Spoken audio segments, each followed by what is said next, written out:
ప్రభు అయిన యేసుక్రీస్తునందు మీ అందరికీ శుభములు. చూడండి, 1 యోహాను రాసిన పత్రిక 5వ అధ్యాయం. యేసుక్రీస్తు ఉన్నాడని నమ్ము ప్రతి వాడును దేవుని మూలముగా పుట్టి ఉన్నాడు. యేసుక్రీస్తు దేవుని కుమారుడు అని నమ్మి ప్రతి ఒక్కరూ దేవుని యందు పుట్టి ఉన్నారు, దేవుడితో కలిసి ఉన్నారు, యేసయ్యతో ఐక్యత కలిగి ఉన్నారు, యేసయ్యతో జీవం కలిగి ఉన్నారు, యేసయ్యతో మీరు అందరూ జీవిస్తున్నారు. ఆత్మ సిద్ధమే కానీ శరీరం బలహీనమని దేవుడు చెప్పాడు. మీకోసం, మీ పిల్లల కోసం ఏడవండి, మీ పిల్లల కోసం ఏడవండి. ఎందుకంటే మీ పిల్లల కోసం ఎందుకు ఏడవాలి? ప్రార్థన చేయండి. మీ పిల్లల కోసం ఏడవండి, అంగలార్చండి, స్తుతించండి. ఎందుకంటే వాళ్ళు నిత్య జీవం గలవారు కావాలని, నిత్య జీవానికి వారసులు అవ్వాలని, నిత్య జీవంతో నడవాలని, దేవుని సన్నిధిని వాళ్ళు ఆకర్షించాలని, దేవుడి సహవాసాన్ని వారు సిద్ధపడి ఉండాలని. చూడండి, ప్రేమలో భయం ఉండదు. దేవుని మీద ప్రేమ ఉంటే భయం ఉండదు. ఆయనే మొదట మనల్ని ప్రేమించి గనుక మనము ప్రేమించుచున్నాము. ప్రేమలో భయం ఉండదు. అంతేకాదు, పరిపూర్ణమైన ప్రేమ భయమును వెళ్ళగొట్టును. పరిపూర్ణమైన ప్రేమ భయాన్ని వెళ్ళగొడుతుంది. దేవుని ప్రేమ నీలో ఉంటే నీకు 1000 ఏనుగులు బలము. అంటే ఎంత బలాన్ని ధరించుకుంటామంటే, నా కుమారుడు యేసుక్రీస్తు కృపయందు బలవంతుడు కమ్ము అని తిమోతి చెప్తున్నాడు తన శిష్యుడికి. నువ్వు బలం పొందాలి, నువ్వు ఆత్మీయంగా బలం పొందాలి.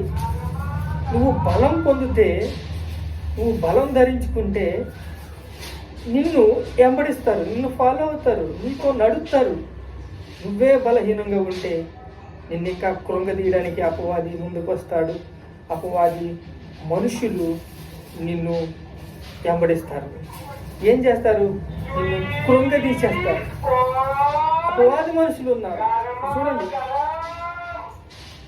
దేవుడి మూలంగా పుట్టినవాడు ఎవడు పాపము చేయడని ఎరుగుదను. దేవుని మూలముగా పుట్టినవాడు తన భద్రము చేసుకొని దుష్టుడు వారిని ముట్టడు. దేవుని మూలముగా పుట్టినప్పుడు ప్రార్థన చేసుకుంటావు, సంఘ చుట్టూ కంచె వేసుకుంటావు, ఈ సంఘాన్ని భద్రపరుచుకుంటావు, సరిహద్దులు విశాలపరుచుకుంటావు, కుటుంబ క్షేమ వృద్ధిని కోరుకుంటావు, కుటుంబాన్ని కట్టుకుంటావు, కుటుంబంతో నడుపుతావు. దేవుని కుమారును నామందు విశ్వసించువాడు మీరు నిత్య జీవం గలవారు. దేవుని కుమారు నామందు విశ్వాసం ఉంచాలి, విశ్వాసం ఉంచాలి. ఎప్పుడు మీ విశ్వాసాన్ని తీసేయడానికి అపవాది ఎల్లప్పుడూ త్వరపడతా ఉంటాడు. మీ విశ్వాసాన్ని ఏం చేయాలి? మొత్తం తీసేయాలని. గాల్లో చక్రం లేకపోతే ముందరికి వెళ్తా, అలాగా మీలో విశ్వాసాన్ని, నమ్మకాన్ని ఏం చేయాలి? డేంజర్ చేయాలి, డేంజర్ జోన్లో పెట్టాలని.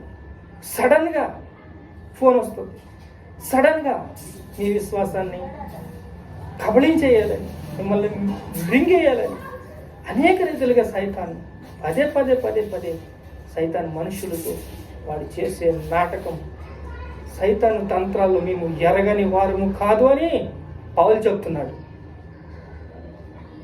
దేవుని కుమారుని అంగీకరించేవాడు జీవము గలవాడు, దేవుని కుమారుని అంగీకరింపిన వాడు జీవము లేనివాడు. ఇక్కడ ఒకే వచనంలో 2 చెప్తున్నారు. జీవం గలవాడు, జీవం లేనివాడు. జీవం గలవాడు ఎవరు? దేవుని కుమారుని యేసుక్రీస్తుని అంగీకరించేవాడు. జీవం లేనివాడు